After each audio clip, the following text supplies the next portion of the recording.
Today I'm working on this Nissan Serena with the NATS 2 immobiliser, Nissan anti-theft system. And the problem was that every now and again you'd put the key in the ignition, turn the ignition on, and the little immobiliser LED would stay illuminated and it'd crank but not start. And this is the Siemens immobiliser control unit, and there was a couple of hacks online where people said you could disconnect this permanent live, then connect that permanent live to ignition live.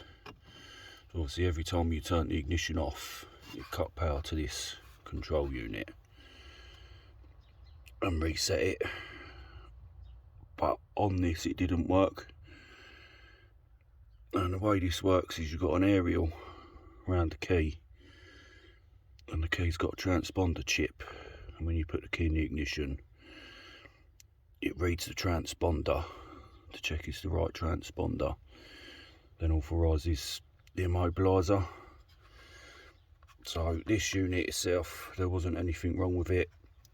The aerial round the ignition, checked that, wasn't anything wrong with it. We had two keys, both keys was having problems with both keys. So looking into it further, which was pretty hard because there's not a lot of information on these, limited with diagnostics capabilities, we ended up looking at this, the stop solenoid on the fuel injection pump.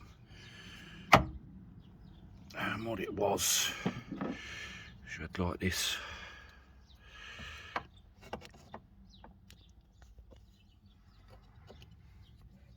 plastic shrouds that slotted onto the back of it there, and it had three wires going into it, those three, and that all went into this little circuit board. Now what I had to do was chisel the back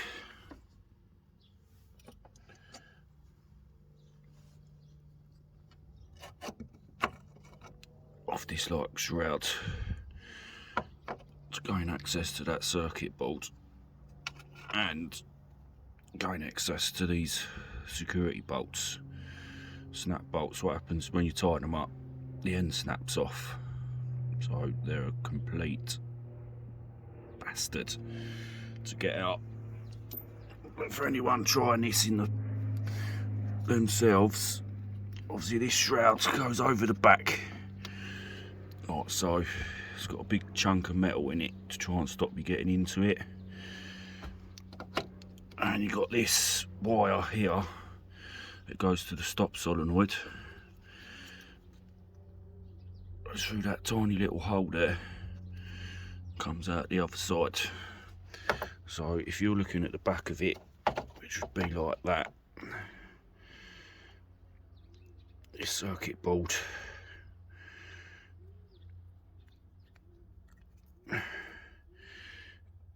it's like that, and that little wire comes through right at the top there. So what I did was I broke the back off to expose this circuit board, and I could pull it out just enough so where the wire solders onto the board there in the top corner, I could snip it. Because if you don't snip that, the problem is if you keep pulling on this circuit board, you can break this wire off the stop solenoid completely, which I'm sure you can replace, but you don't really want to replace it if you don't have to. So once I cut that and removed the circuit board, I could chisel away at the plastic,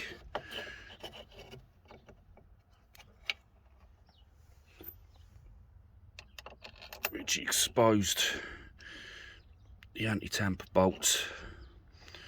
Obviously once you expose them, you can use like a chisel, or what I always use is just a pair of cutters. You can grip on the edges of the security bolt like so, and loosen it. Once it's loose, you can just undo them with your fingers. Anyway, so the main wire you're interested in is this one, which is all black.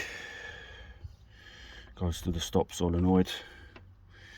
Then this one, which is black and purple, which is ignition live. So obviously you join these two wires together, then that will completely bypass the immobiliser.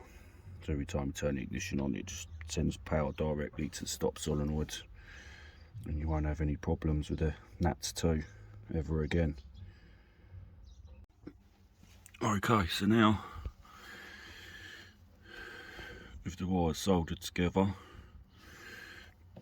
the two wires that you don't need, they're not cut, so you just wrap a bit of insulating tape around them so they don't touch any metal, go to ground.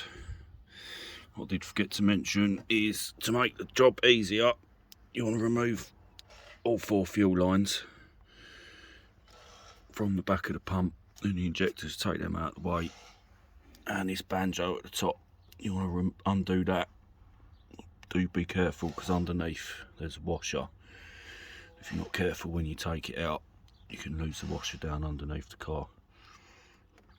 And to prove it works, so there's the immobiliser light and illuminated, saying it's immobilised. And it runs.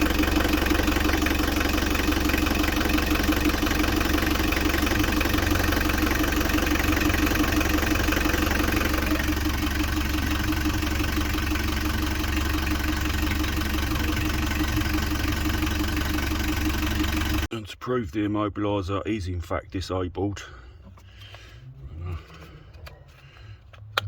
unplug the immobiliser unit, just so you can see it's still down there on the floor. Turn the ignition on. Obviously now the light won't come on at all because there's no immobiliser control module.